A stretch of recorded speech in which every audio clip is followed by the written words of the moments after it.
Good morning, Apatang, Tiro, Faiso.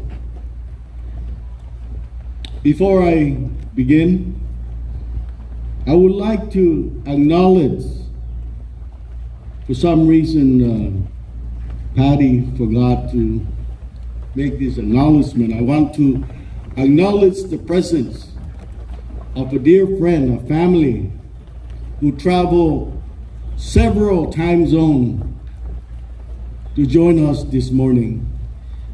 I would like to welcome our sister, the Congresswoman from Samoa, Ms. Amata Radawagan.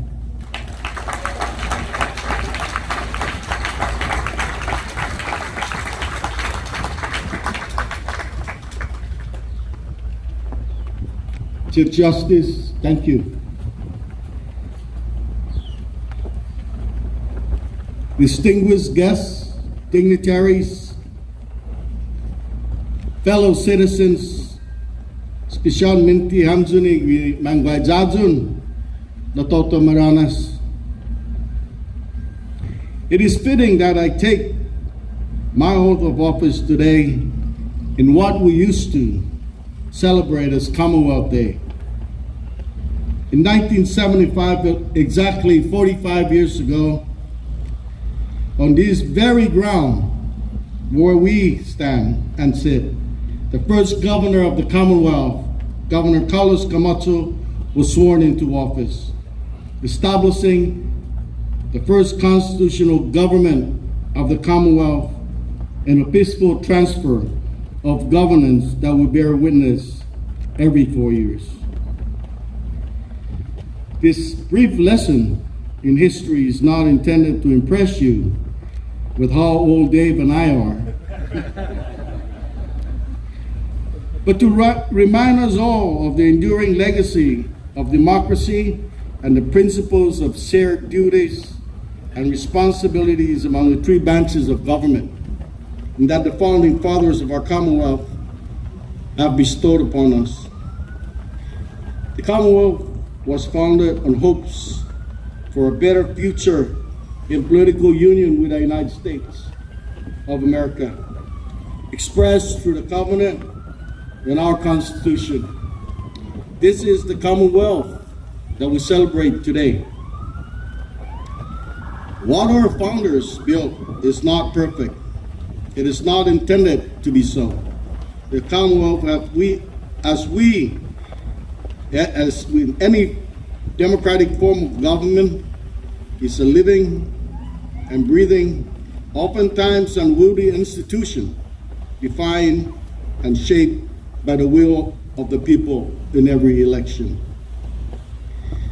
When we look at our own nation and the divisions that run within our national leadership, among the states, within communities, and among U.S. citizens, among us citizens, we are reminded of how fragile democracy can be. And unless we perform our duties and exercise our right to vote in every election, our rights as citizens that we sometimes take for granted, and the government we have come to rely to protect our rights may be at risk. Voting is the most single important duty of every citizen. As I look back on what has brought us all here today, I am humbled by the overwhelming support of our people who have banded together to elect David and I to the highest elected executive office of the Commonwealth. Not only are we the oldest elected governor and lieutenant governor, we are the first candidates from a non-recognized political party to be elected governor and lieutenant governor.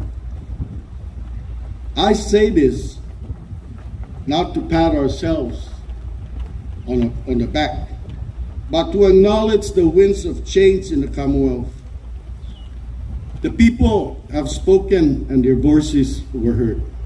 Social media and its influence on public opinion have given people a sense of their own independence of mind and courage to speak up, be heard, and take a firm stand on their principles. With our amplified voices, we must not forget that we also need to listen to each other with civility, respect, dan spiritun inafamoli. There is a time and place for civil disobedience, and now more than ever, civil discourse and consensus building is necessary. David and I, as you've heard, a long-standing career government public servants. We take pride in the work and the things that we do in the name of public service and public interest. And seriously, we thought we would be sitting back and enjoying retirement for a second time.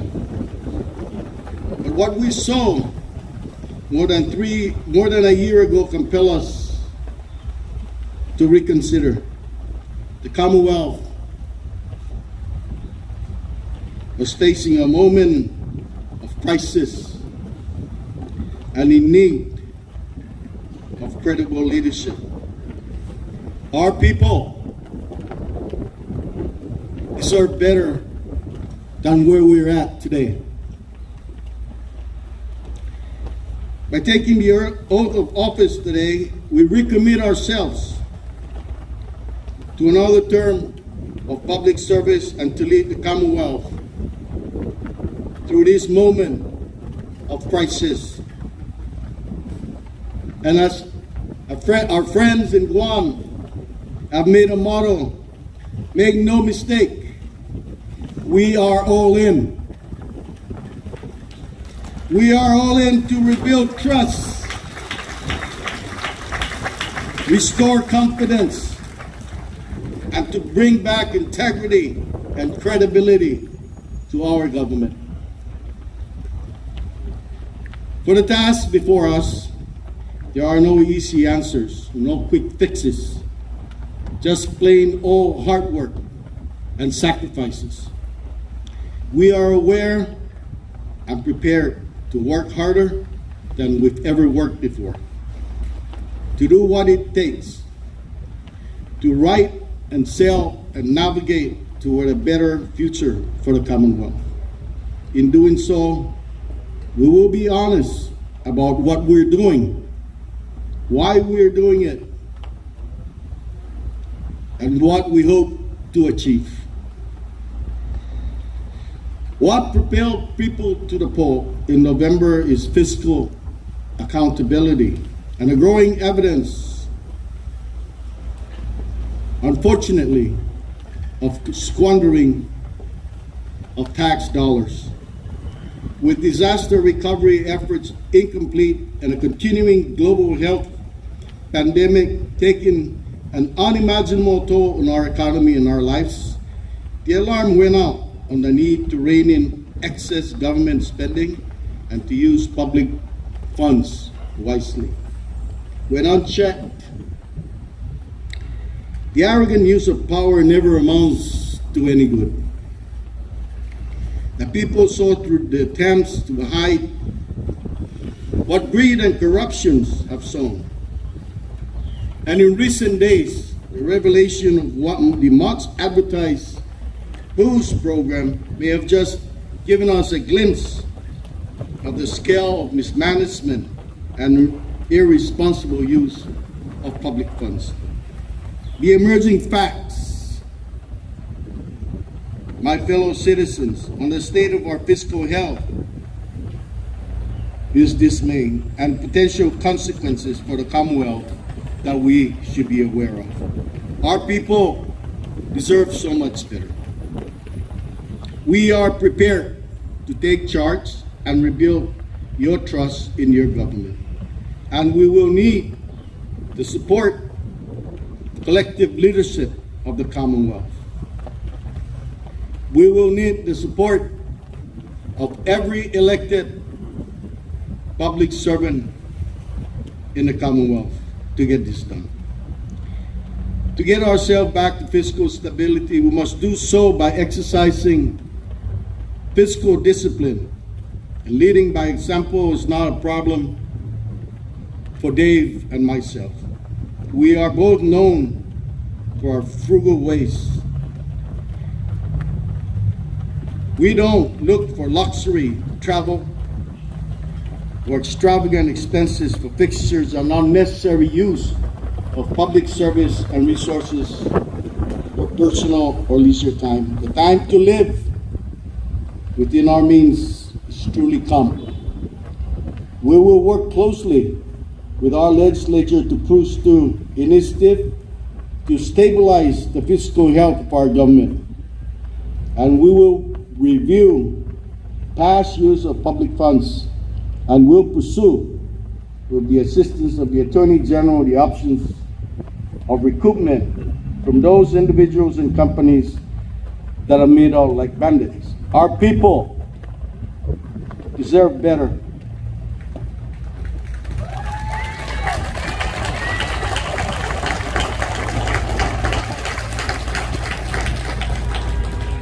The Department of Public Safety certainly needs a major overhaul. We will be appointing a commissioner who has the extensive enforcement experience, who will emphasize training of our officers, upgrade our investigative facilities, and reestablish the cooperations we once had with our federal agencies. We will ensure that our essential frontline workers are taken care of and treated fairly.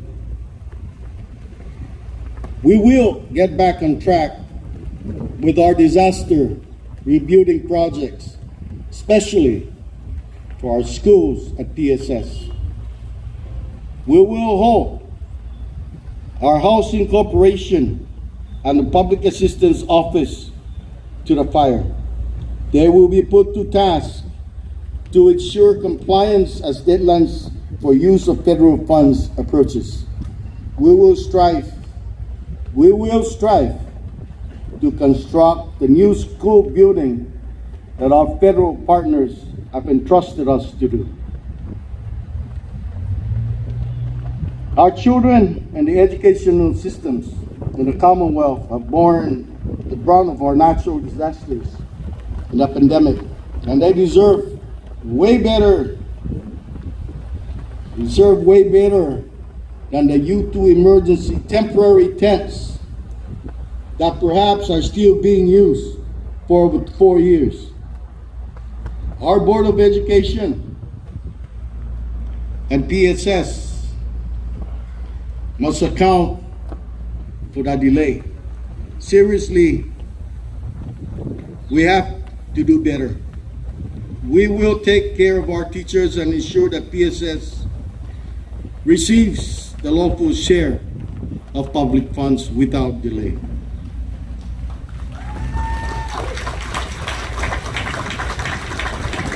Secondly, let's take stock of what size of government we really need. The ARPA funds was not designed to balloon the size of government and fund extravagant projects.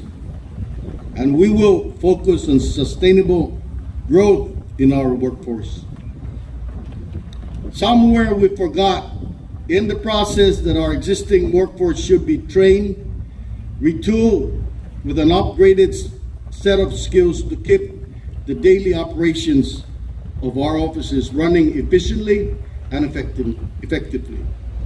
Now we will do our part.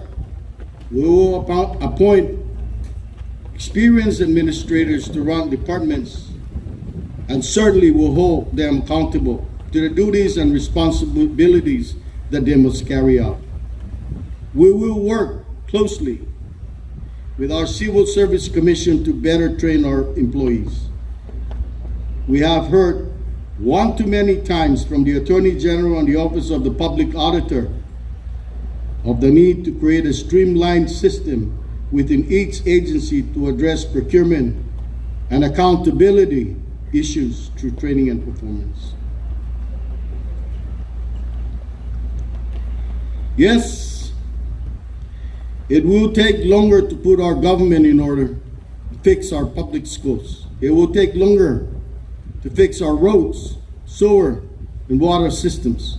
And it will take more time to build capacity. They will all be done. Dave and I will commit our term to work very hard. It will require a unified effort throughout our government, across all branches, and across all our islands. We must stand together with the common goal of protecting our Commonwealth and its future. It is gratifying to see a renewed interest in our indigenous culture, especially in traditional Carolinian navigations that brought several of my ancestors to Saipan. Several years ago, Mr. Lino Olopai was on TV explaining the sailing concepts that he learned from master navigator from Satawa, Bao Pielo. He mentioned Remelua. Look back, get your bearings, and then move forward. Today on this Commonwealth Day, I've mentioned to you the significance of January 9, its place in history, and the more recent events that have brought us here today. We have looked back, we have set our bearings, and in our hearts and minds, what we know, what we need to do, and where we're heading. We are ready to move forward, to face the challenges, and to sail the Commonwealth's proa through the rough waters ahead. We ask for God's blessing for all of us on our journey. May God bless and protect the Commonwealth. We love you all. Thank you. Dios Masi. Give me some.